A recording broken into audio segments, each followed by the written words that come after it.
प्रमुदितवनाय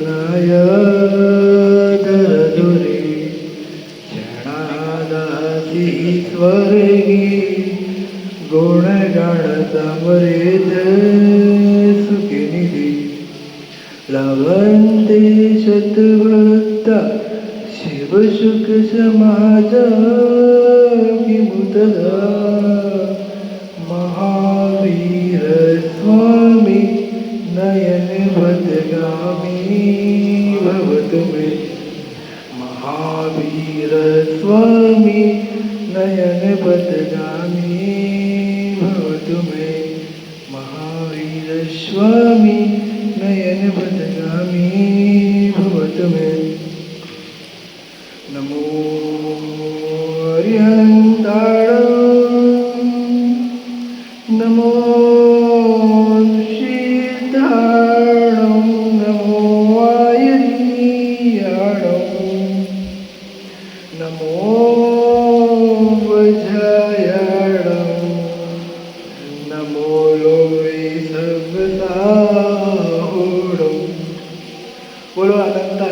परमेश्वरी भगवान की जय।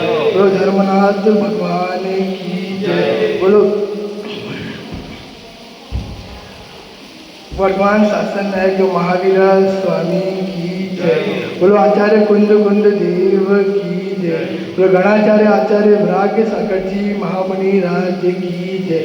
बोलो चर्या शिरोमणि आचार्य भगवत श्री विशुद्ध साकर जी महामुनि राज्य की जय।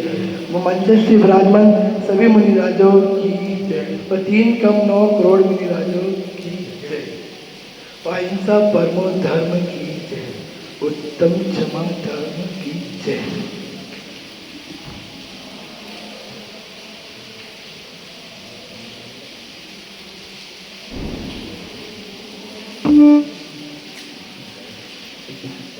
इस पावन धरती पर जो भी जीव जन्म लेता है वह नियम से मृत्यु को प्राप्त होता है।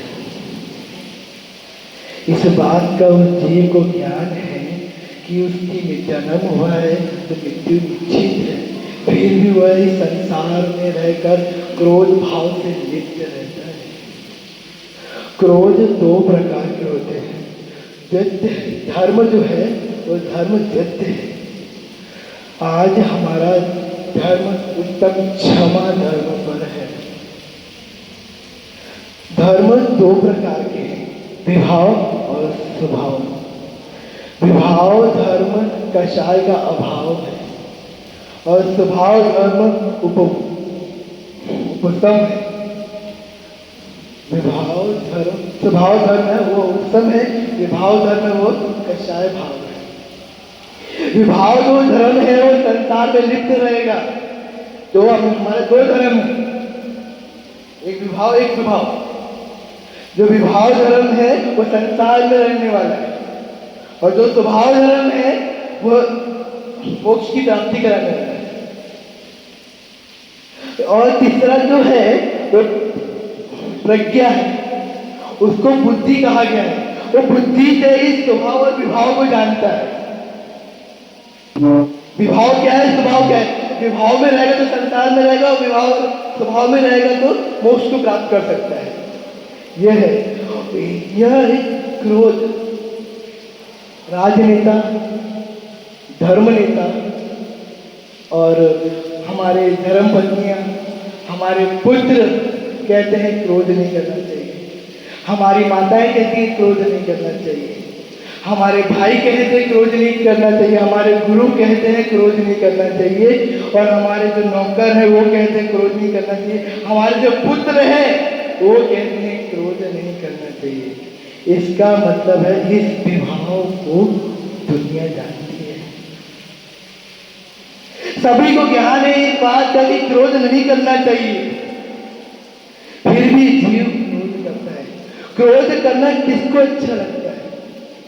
यदि श्वान को भी क्रोध करोगे तो यदि वो असमर्थ होगा तो भाग जाएगा, यदि समर्थ होगा तो आपको वार करेगा।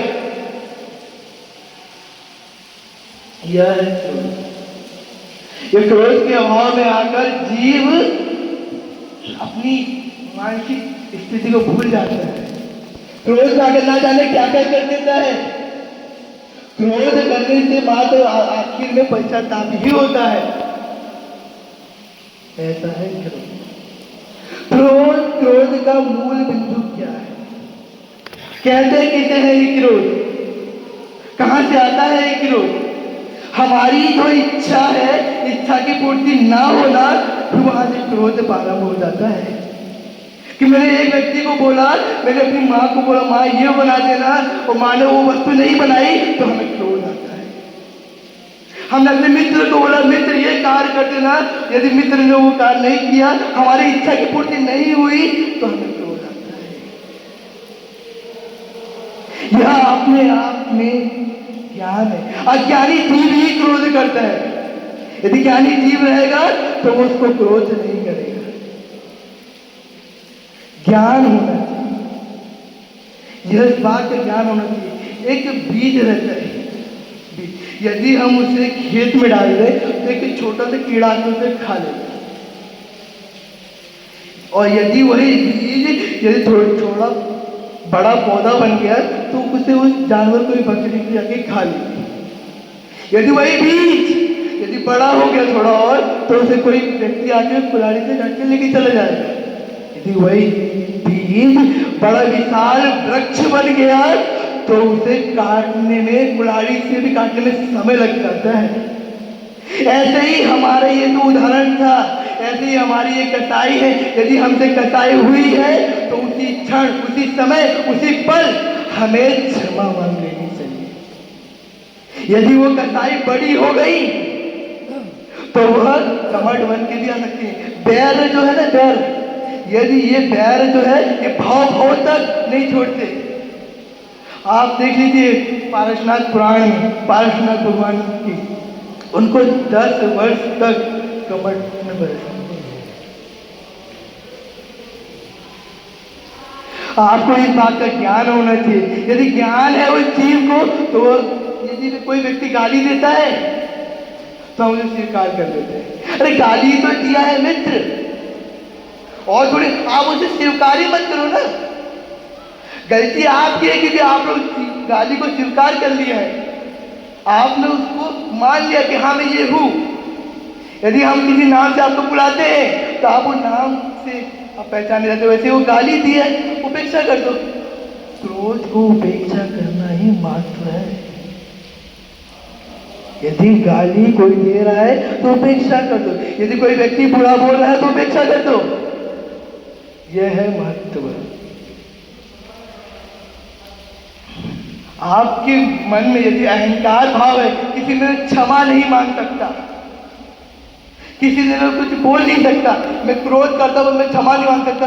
परंतु एक बात का ध्यान रखना, पर यह कषाय की आवेग में यदि आत्मा नरक चली गई, उसमें तड़पती रही, तो उस आत्मा के लिए तो आप क्षमा मांगो। यदि आप क्षमा नहीं मांग सकते कोई बात नहीं, परंतु जो आप कसाई कर रहे हो, आप जो कसाई कर रहे हो, यदि आपने क्षमा नहीं मांगी तो वो आत्मा कहाँ जाएगी? नरक, और नरक में तड़पेगी। तो उस आत्मा की वजह से तुम उसकी थोड़ी सी दया रखो, उसके ऊपर थोड़ा तो विवेक रखो। हम पर वस्तु में लगे रहते हैं, कोई वस्तु हमसे गुम हो गई तो हम क्रोधित हो जाते हैं, किसी ने कुछ बोल दिया तो हम क्रोधित हो जाते हैं। ये सत्य है। शब्द एक भोजन है, भोजन का भी एक स्वाद है। उस भोजन को पहले स्वयं चखो, फिर दूसरे को परोसो। तरुण सागर जी महाराज कहते थे अपने प्रवचन में, सभी को कान खोल के सुन लेना, यदि कितना भी लड़ लो, कितना भी झगड़ लो, कितना भी मारामारी कर लो, फिर भी 24 घंटे के अंदर अंदर उस व्यक्ति से बोलना प्रारंभ कर देना, नहीं तो यह एक कसाई बड़ी विशाल बन जाती है। इस बात का हमें ज्ञान होना चाहिए। कसाई नाम दुष्टाम, कसाई हमारा शत्रु है। इस संसार में कोई सबसे बड़ा कोई शत्रु है, वो है हमारी कसाई। हम किसी के वजह से हम दुखी नहीं रहते, हम स्वयं के कारण से हम दुखी रहते हैं। हम बोलते कि इसने मुझे ये शब्द बोल दिया तो हम दुखी हो गए। अरे क्यों बोल दिया? आप उस शब्द को स्वीकार ही नहीं करते तो आपको दुख ही नहीं होता। खम्मन सब जीवान सभी जीव खमन तुम्हें मेते भेती भूतेषु वेरम वचन केवले। सभी जीवों से मैं क्षमा मांगता हूँ, सभी जीव मुझे क्षमा करें और मैं सभी जीवों के प्रति मैत्री भाव रखता हूँ। यह इस पल को, इस गाथा को हमें हर पल हर क्षण हमें करना चाहिए, सोचना चाहिए, समझना चाहिए। हमारे निर्गंत मुनिराज, हमारे समस्त आचार्यगण हमेशा छेदो स्थापना करते हैं। छेदो स्थापना का मतलब क्या है? प्रायश्चित। आप हमारे दिगंबर मुनिराज दिन में 3 टाइम प्रतिक्रमण करते हैं, एक सुबह और एक शाम को, और बीच में ईर्ष्यापद भक्ति। क्योंकि मेरे द्वारा मन वचन काया से जो भी हिंसा हुई हो वह क्षमा करे। आचार्य भगवान जी प्रवचन में कहते हैं, कोई व्यक्ति को उठाते हैं और कहते हैं भैया ये सब कुछ भी बोल देते हैं, फिर बात में बोलते हैं क्षमा करना। क्यों? क्योंकि वो नहीं चाहते कि मेरे भी कोई कमंड बन के रहे, किसी को मेरी बात से कुछ बुरा लग जाए। इस बात का ध्यान देना है। आज क्षमा पर्व का प्रथम दिन है।